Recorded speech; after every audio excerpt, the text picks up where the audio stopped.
Welcome to the Yellow Jacket Experience. I'm your host, Seth Dussault, the voice of the Yellow Jackets, and joining me today from our women's golf team is Rocio Bausa. She is from Alicante, Spain, and she has a psychology and criminal justice major. Rocio, how are you today? I'm good, thank you. Thanks for having me. I'm really glad to have you on board. Golf is a worldwide phenomenon, has been for a long time. How did you first get into playing golf, and what's it like playing golf over in Spain? So it's kind of interesting because in Spain it's not as big as of a sport. Sorry. And when I was like 6, and I had a friend, and her parents play golf, so we all went together, and I loved it. So I kept like going, but like just as a fun thing. And then I went my freshman year of high school. I went to England just to learn English, and then when I came back, I decided that I wanted to take it seriously. So that's how it all started. So what was that experience in England like for you? As I would have presumed that was probably the first time you had been to England. What was that like?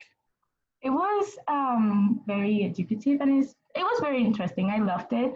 I was there in a boarding school, all girls, and my parents sent me there to learn English, and that's like the best thing that they could have done for me because that was like very important at that time. So yeah, it was great.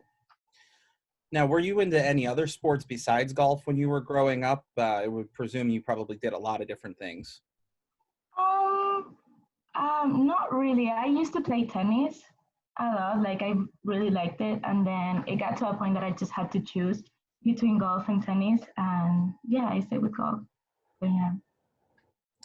Now, obviously, it's a long way from Alicante, Spain to Springfield, Massachusetts. How did you get in contact with AIC, and what made you decide, hey, I want to go across the ocean and go to college in the United States? Yeah, so I've always loved to travel and new experiences since I was very little.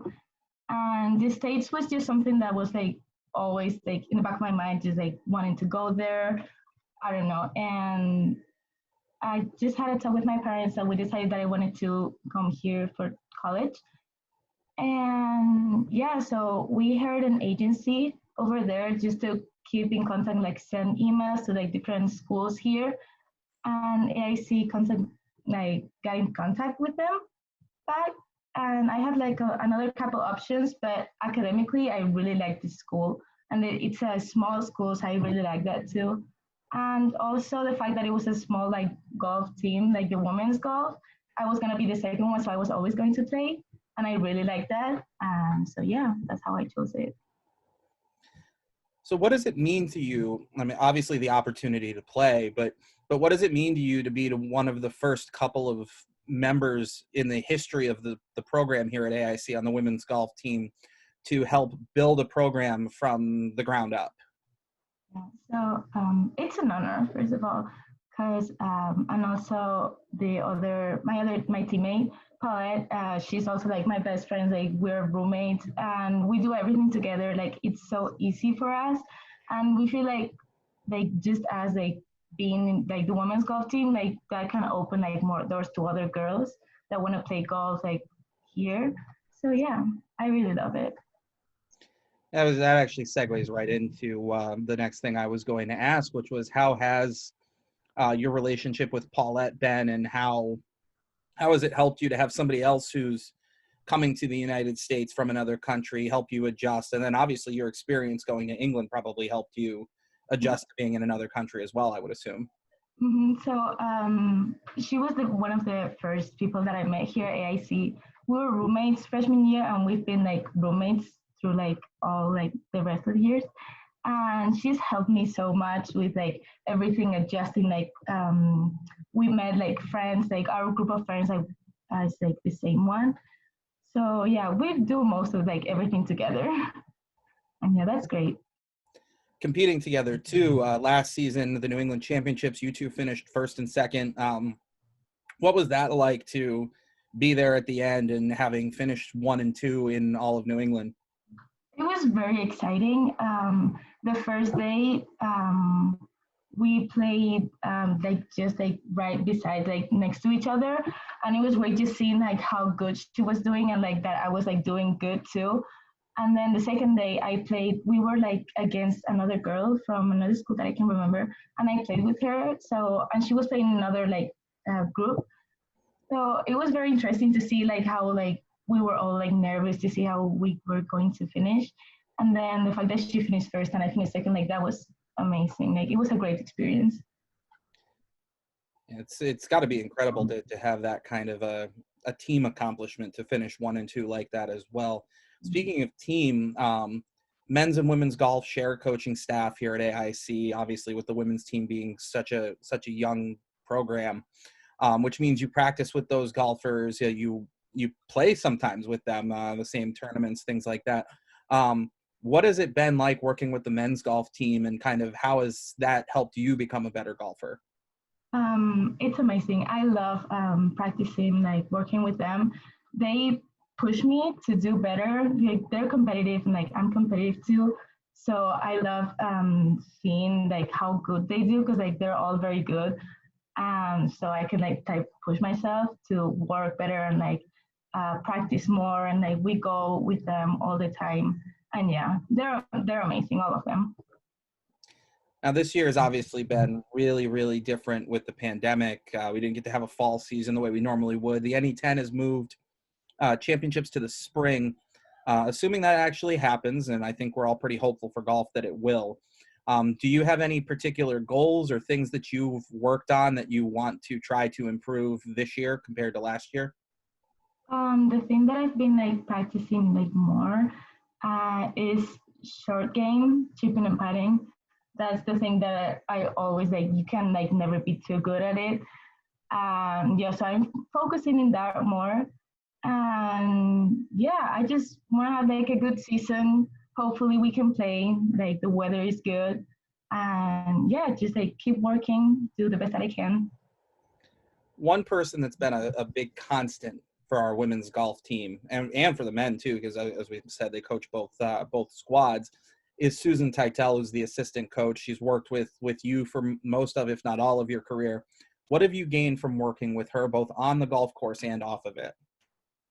On the golf course, Sue has taught me how to focus more. I'm like a very nervous person, and when it comes to golf, like you need to be calm, like you need to think like very good, like what you're going to do. So she's helped me with that a lot, and also she's very good at short games, so that's been amazing because it's the thing that you can always like do more and more. And of the course, she's always been so supportive. Like me and Paula, we're obviously like international students.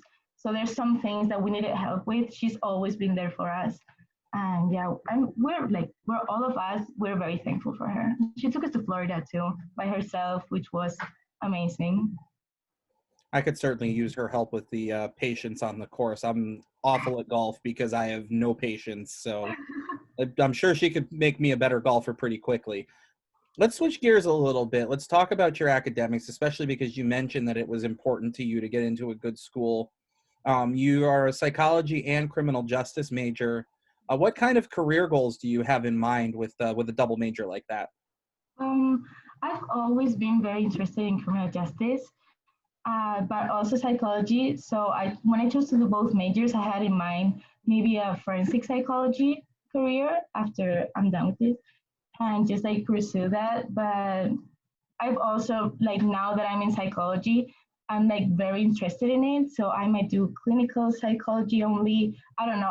I would like to keep my options open just in case. So I'm just trying to do great in both and see what the future waits. Listen, there's nothing wrong with keeping your options open. I majored in history and now I'm doing this. So there you go. The future is whatever you make of it. Um, you must have had some professors though that have had a significant impact on you at AIC. Is there anybody in particular that stands out to you as somebody that's really helped you to get to where you are at this point? Yeah, of course. For criminal justice in that major, Professor Payne has helped me a lot. Most of my classes are with her in the morning, and she's always been so helpful, so supportive, and she's also very like into like the sports. So like And with golf, we always play like during the week too, like maybe on Monday or like Friday we need to leave. And she's always been so helpful and supportive with that. And for psychology, Dr. Siegel, I've had her like a lot too. And she's always been there like helping whenever I needed her. So that's great. Yeah. Professor Payne seems to be the answer that every single person on this podcast gives. Danny O'Toole, who we had from the men's team, said the exact same thing, and for a lot of the same reasons. Not a surprise to anybody in athletics. Professor Payne has been amazing for our school. What about things outside of golf? You mentioned that you liked playing tennis. Are there any interests that you have, though, that maybe aren't sports related, that things that you're into that people might not know about, or maybe like a hidden talent you have, something like that?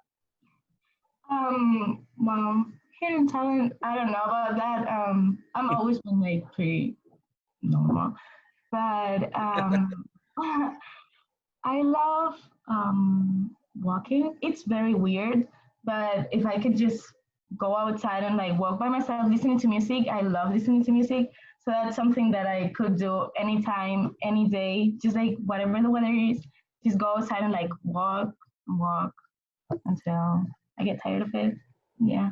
What kind of music do you like to listen to when you're going for a walk? Any particular artists or type of music? Um, I really like Spanish music. All of like, there's an artist that I really like from Spain. She's called Rosalia. Like, she's kind of getting like very famous right now, and she does like all kinds of music too. So I just like put her on like whatever it goes. Yeah, and like the beach. I live very close to the beach, in Spain. So I just like walking around there. Just I find like peace. I really like it. Just kind of gives you a chance to focus on yourself, it seems like, which is Yeah. exactly. So one question that we ask everybody, other than your parents, because most people would answer their parents, who is somebody who's had a significant influence on your life, and in what way have they kind of had an impact to help shape you into who you are today? For this, I'll have to say my grandparents, both of them from my mom's side. They've always been there for me, even though we live a little bit far away from each other with like 4.5 hours drive, but they've always just been there. If like I like all love like imagining like all kinds of stuff. So like they put like my feet on the ground, like maybe not that much, but at the same time they're everything for me, basically both of them. And yeah, they've always like to help me with everything that I needed. So Now, how much time do you talk to them like every week? I would imagine it's a little bit easier nowadays with things like this where you can see their face too, yeah, especially being across the ocean. yeah, no, whenever I can, I just like to call them so they know I remember them and I love them. Just like it doesn't have to be like a long call or anything. I just like call, yeah, whenever like I have like a small like free time, like maybe like possibly, I don't know. Yeah. Listen, it's good to have great grandparents. My grandparents are very important to me too. So anybody who can say that the way you have is certainly lucky. Rocio, thank you for doing this. Really appreciate your time and insight, getting to know you. Looking forward to seeing you out on the golf course this spring, hopefully. Thank you. It's been another episode of the Yellow Jacket Experience, and keep tuned in next week. We're going to have some members of our rugby team on, so you'll definitely want to tune into that as well.